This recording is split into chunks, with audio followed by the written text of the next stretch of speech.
ആരോഗ്യവകുപ്പിനെതിരായ പ്രതിഷേധത്തിൽ വിമർശനവുമായി CPIM മുഖപത്രം Deshabhimani. Kottayam medical കോളേജിലേത് ഒറ്റപ്പെട്ട സംഭവമെന്നും മരണത്തെ മാധ്യമങ്ങൾ പെരുപ്പിച്ചു കാണിച്ചുവെന്നും കുറ്റപ്പെടുത്തൽ.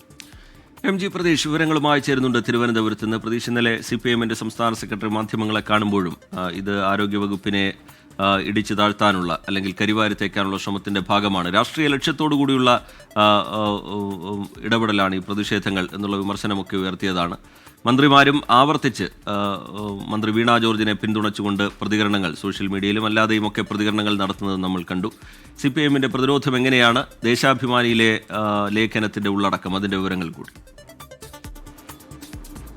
അർജിത്ത്, ആരോഗ്യവകുപ്പിനെതിരായ പ്രതിഷേധങ്ങളിൽ ആരോഗ്യമന്ത്രിയെ സംരക്ഷിച്ചുകൊണ്ടാണ് CPM നിലപാട് സ്വീകരിച്ചിട്ടുള്ളത്. ഇന്നലെ CPM സംസ്ഥാന സെക്രട്ടറി പരസ്യമായത് പറയുകയും ചെയ്തിട്ടുണ്ട്. ആരോഗ്യമന്ത്രി രാജിവെക്കേണ്ട കാര്യമില്ല എന്നും ഈ പ്രതിഷേധങ്ങൾക്ക് പിന്നിൽ മറ്റ് ലക്ഷ്യങ്ങൾ ഉണ്ട് എന്നതാണ് CPMന്റെ നിലപാട്. മന്ത്രിമാരും ആ നിലപാട് ആവർത്തിച്ചു. ഇതിന് പിന്നാലെയാണ് ആരോഗ്യ വകുപ്പിനെ സംരക്ഷിച്ചുകൊണ്ട് ആരോഗ്യ വകുപ്പിനെ ന്യായീകരിച്ചുകൊണ്ട് CPIM മുഖപത്രമായ ദേശാഭിമാനിയിൽ ലേഖനം വന്നിരിക്കുന്നത്. വ്യാപാരികളുടെ ആഭാസ നൃത്തം എന്ന തലക്കെട്ടോടെയാണ് ഈ ദേശാഭിമാനിയിൽ എഡിറ്റോറിയൽ എഴുതിയിരിക്കുന്നത്. പ്രധാനമായും ഈ എഡിറ്റോറിയൽ പറയുന്നത് കോട്ടയം മെഡിക്കൽ കോളേജിൽ ഉണ്ടായത് ഒരു ഒറ്റപ്പെട്ട സംഭവമാണ്, ഇതിന് പിന്നിൽ മറ്റ് രാഷ്ട്രീയ ലക്ഷ്യങ്ങളുണ്ട്, ഗൂഢാലോചനകളുണ്ട് എന്ന് പറയുന്നുണ്ട്. ഒപ്പം മാധ്യമങ്ങൾക്കും വലിയ വിമർശനം ദേശാഭിമാനി നടത്തുന്നുണ്ട്. മരണത്തെ മാധ്യമങ്ങൾ പെരുപ്പിച്ച് കാണിക്കുന്നു.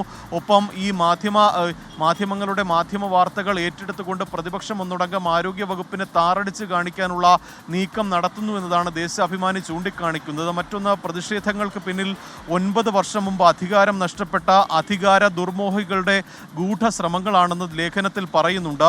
ആരോഗ്യമേഖല വെന്റിലേറ്ററിലാണെന്ന പ്രചരണം വലിയ തരത്തിൽ ഈ പ്രതിപക്ഷം ഒന്നടങ്കം നടത്തുന്നുണ്ട്. ഈ മരണവ്യാപാരികളുടെ ആഭാസ നൃത്തത്തെ കേരളത്തിലെ പ്രബുദ്ധ ജനത നിരാകരിക്കും. ഇതാണ് ദേശാഭിമാനി ലേഖനത്തിന്റെ പ്രധാനപ്പെട്ട ഉള്ളടക്കം. ആരോഗ്യവകുപ്പിന് ഒരു വീഴ്ചയും സംഭവിച്ചിട്ടില്ല, രക്ഷാപ്രവർത്തനത്തിൽ വീഴ്ച സംഭവിച്ചു, രക്ഷാപ്രവർത്തനം വൈകി എന്നുള്ള തരത്തിൽ വലിയ പ്രചരണം നടത്തുന്നു. അതിനൊന്നും തന്നെ അടിസ്ഥാനമില്ല. ഇതൊരു ഒറ്റപ്പെട്ട സംഭവത്തെ സർക്കാരിനും ആരോഗ്യവകുപ്പിനെതിരെ വരുത്തി തീർക്കാൻ ശ്രമിക്കുകയാണ്. ഒപ്പം സ്വകാര്യ ആശുപത്രികൾക്ക് വേണ്ടിയാണ് പ്രതിപക്ഷം സംസാരിക്കുന്നത്. പൊതുജനാരോഗ്യ മേഖലയെ ഒന്നാകെ മോശപ്പെടുത്തുന്ന സമീപനമാണ് പ്രതിപക്ഷം സ്വീകരിക്കുന്നത് എന്നതാണ് പ്രധാനമായും ദേശാഭിമാനിയിൽ എഡിറ്റോറിയലായി തന്നെ എഴുതിയിരിക്കുന്നത്. റിജിത്ത. ശരി, തിരുവനന്തപുരത്ത് നിന്ന് വിവരങ്ങൾ നൽകിയത് MG പ്രതീഷാണ്.